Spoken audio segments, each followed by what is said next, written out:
बिस्मिल्लाहिर्रहमानिर्रहीम। Students BS chemistry physics first semester.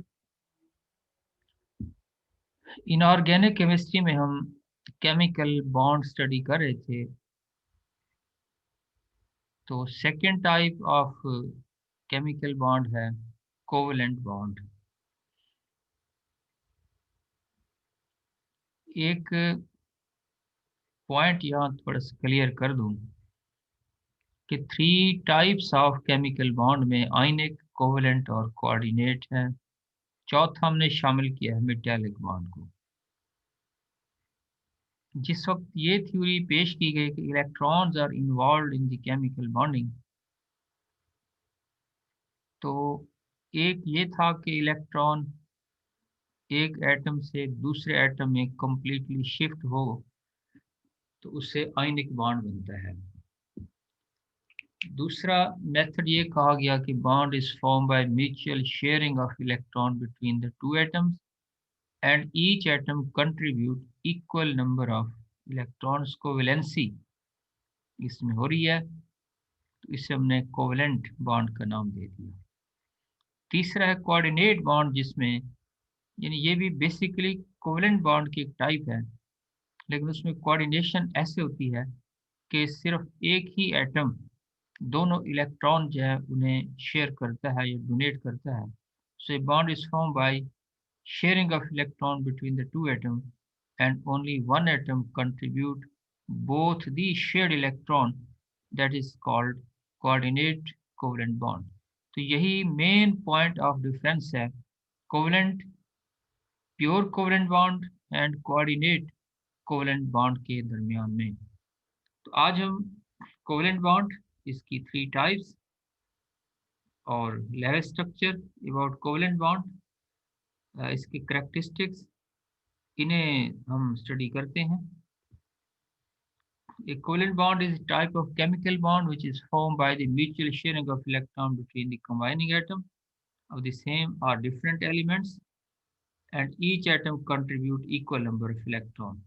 According to the orbital concept, covalent bond is formed between two atoms, then the half-filled valence orbital, one atom overlap to the half-filled। ये हम बाद में इस बात को study करेंगे। अच्छा, ये 1960 में लेविस ने suggested there are atoms which can combine with each other or with other atoms by sharing the unpaired electrons in their outermost shell.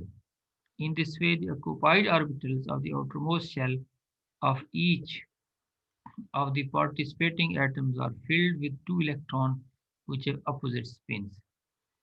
यानी जो किसी एटम के लास्ट शेल में अनपेयर्ड इलेक्ट्रॉन है वो दूसरे एटम के अनपेयर्ड इलेक्ट्रॉन के साथ शेयरिंग करके पेयर अप हो जाएगा। Consequently, the paired electrons are shared by both the atoms and circulate about the nuclei of both the atoms। ये classical concept। The attractive force of the two nuclei for the shared pair of electrons hold the atom together and gives rise to the formation of the bond, which is called covalent bond or electron pair bond। The compounds containing covalent bond are called covalent compound. Each of the two combining atoms contribute the shared electron pairs। According to the Lewis concept, when the two atoms form covalent bond, each of the atom attain the stable configuration of the nearest noble gas by completing its octet uh, or doublet। However, there are many covalent molecules in which the central atom, which is covalently bonded other atoms, has electron 8 less than 8, either less than 8 incomplete octet or more than 8 expansion of octet in its outermost shell। In this way, we come across many molecules which have non-octet structure। ये मैंने कहा था second group के, third group के elements हो गए। फिर phosphorus IF7 है, NO हो गया, इसमें 10 आ गए, इसमें 14 इलेक्ट्रॉन आ गए, शेयर हो रहे हैं। तो इस तरह से जो है इन्हें तो इलेक्ट्रॉन डेफिशिएंट आप कह देंगे, ये इनकम्प्लीट ऑक्टेट, ये एक्स्ट्रा ऑक्टेट या एक्सपेंशन ऑक्टेट इसे नाम देंगे। Covalent bonds are formed between the same or different kinds of atoms which should have high electronegativity, since the elements with high electronegativity do not ionize and have an equal attraction for electrons to complete their octet. Such elements are mostly located in the right-hand portion of the periodic table. Types of the covalent bonds. Depending upon the number of electrons shared, the covalent bonds have the following types. Single covalent bond, एक एक electron share हो H और F में, fluorine के bond आ गए ये देखें।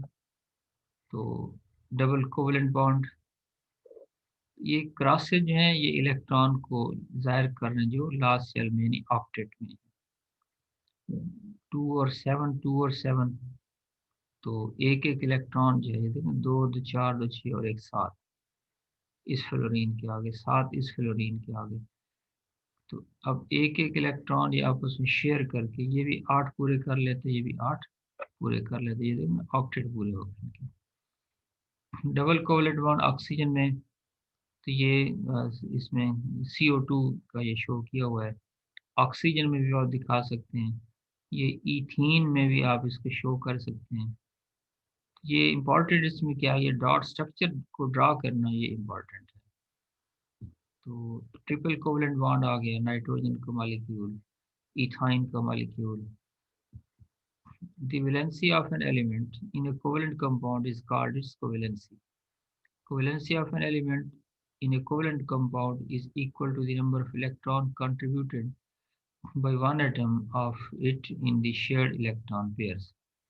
Consequently, the covalency of an element in covalent compound is equal to the number of covalent bonds formed by one atom of it with the neighboring atom. Thus, chlorine की 1 है, H इन hydrogen H2O H एक है, oxygen जो है 2 आ गई, nitrogen 3, carbon 4, ये इसकी covalency. तो ये मजीद इसकी आ गई कंपाउंड्स में covalency, phosphorus, सल्फोआयोडीन।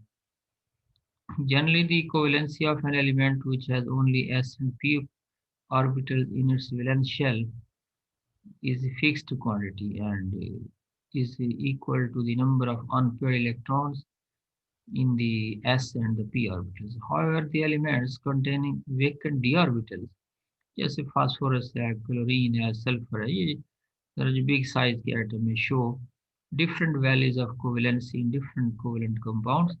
This phenomenon is called variable valency and is due to the presence of vacant d orbitals in the valence shell or of these elements. Variables covalency of an element arises due to the increase in the number of unpaired electrons in the different excited states of the atom. Examples of the elements showing different valencies in different covalent compounds are as, तो ये are given above, इस table में ये दी हुई हैं, phosphorus के अंदर, sulphur में, जो वेरिएबल वैलेंसी शो करते हैं।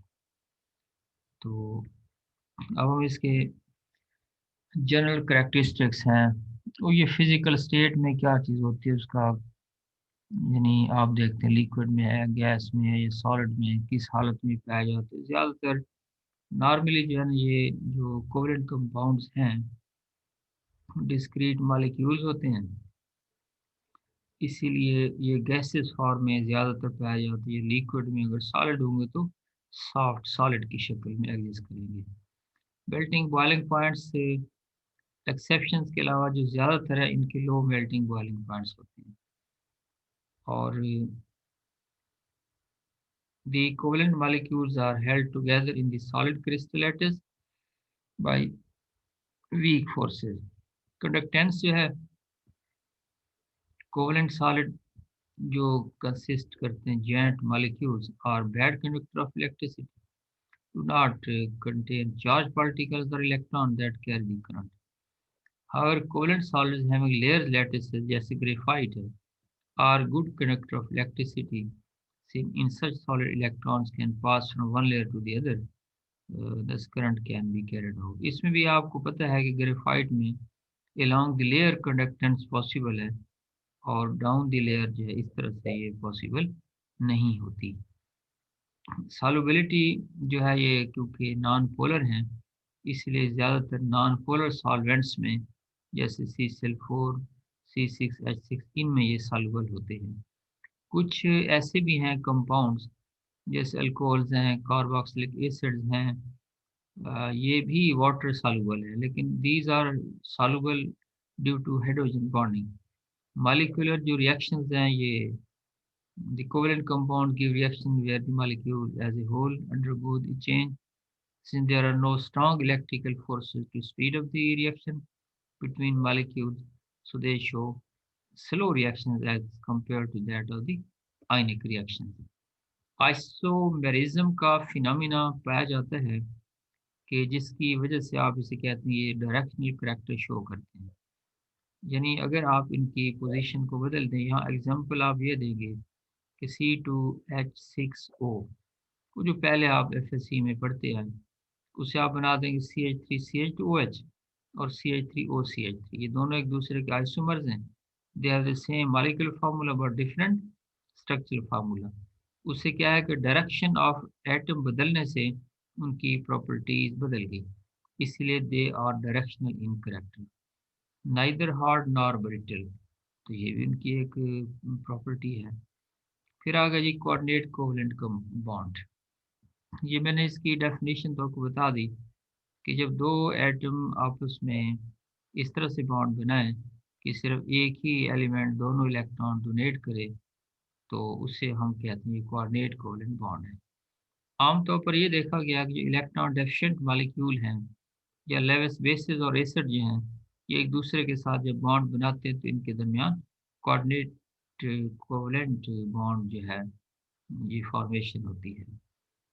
तो इसे हम बास को डेटिव बॉन्ड भी कह देते हैं, also called as dative bond. तो जो एटम इलेक्ट्रॉन डोनेट करेगा उसे डोनर या लिगेंड कहेंगे, जो एक्सेप्ट करेगा उसे एक्सेप्टेड एटम का नाम हम देंगे। तो ये इसकी आ गई कोऑर्डिनेशन की एग्जांपल, जैसे AlCl3 में ये ब्रिज बॉन्ड के जरिए कोऑर्डिनेट बॉन्ड बना रहे हैं। और इसके अलावा एडिशन जो कंपाउंड देखें ना, या AlCl3 होता है बेसिकली, तो ये एग्जिस्ट करता है Al2Cl6 की सूरत में, डाइमर की सूरत में। डाइमर से मुराद पता है क्या होता है? जिसमें दो मॉलिक्यूल एग्जिस्ट करें, Al2Cl6। तो ये AlCl3, ये AlCl3। तो यहाँ देखें ना, क्लोरीन एल्यूमिनियम के साथ कोऑर्डिनेट बॉन्ड बना रहे हैं, क्योंकि एल्यूमिनियम इलेक्ट्रॉन डेफिशिएंट है, इसका ऑक्टेट पूरा हो जाएगा। NH3BF3 में क्या है, बोरॉन के 3 और फ्लोरीन के 3 इलेक्ट्रॉन 6 बन गए। इन्हें 2 इलेक्ट्रॉन की जरूरत है। जो लोन पेयर नाइट्रोजन का होगा वो ये इसके साथ कोऑर्डिनेट कर लेंगे, तो ये भी एक कोऑर्डिनेट बॉन्ड बन जाएगा। ये उसकी वजाहत यहाँ इक्वेशन से की हुई है। अमोनियम आयन की फॉर्मेशन है, H ये होगा प्लस की सूरत में, यहाँ ये याद रखें, it is H plus. Proton ये इस तरह से, ये पेयर ऑफ इलेक्ट्रॉन यहाँ डोनेट करेगा और अमोनियम का आयन पॉजिटिव चार्ज आ जाएगा।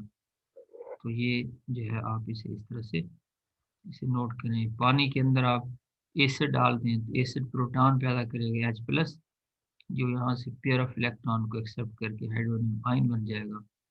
कोऑर्डिनेट की जो फिजिकल स्टेट है, गैसेस, लिक्विड, सॉलिड, ये आमतौर पर पाए जाते हैं। मेल्टिंग जो बॉइलिंग पॉइंट्स हैं इनके कि बेसिकली ये कॉम्बिनेशन है आयनिक और कोवलेंट बॉन्ड का, तो इसीलिए मेल्टिंग और बॉइलिंग पॉइंट्स इनके higher than those of the pure covalent compound but lower than that's of the purely ionic compounds. Conductivity में भी वही बात आ गई कि they are non ionic, they do not conduct electric current through aqueous solution or in the fused masses. Solubility, polar में insoluble but soluble in the non-polar solvents. Semi-polar character भी show करते हैं। Molecular reaction इसके जो हैं comparatively तेज होते हैं। और stability, coordinate compound are stable as compared to that of the covalent compounds. Isomerism, coordinate compounds also show phenomena of isomerism. और एक चीज़ है paramagnetism. Many of the coordination compound of transition metals are paramagnetic, which indicate the presence of unpaired electronic spins. तो इसकी detail paramagnetism की हम किसी वक्त note करेंगे। तो बल ये इसके करेक्टरिस्टिक्स हैं कोऑर्डिनेट कोवेलेंट कंपाउंड्स के। तो ये तो ओल्ड जितना कंसेप्ट था उसे हमने मेंशन कर दिया। मॉडर्न थ्योरीज से हम इन्हें इंशाल्लाह फिर नेक्स्ट स्टडी करेंगे। मैं चाहूँगा कि उसे भी कुछ रिवाइज कर दूँ वैलेंस बॉन्ड थ्योरी तक जो है इंशाल्लाह। बस ये कंप्लीट हुआ लेक्चर आज का। Thank you very much. Allah हाफिज़। अल्लाह की अमान।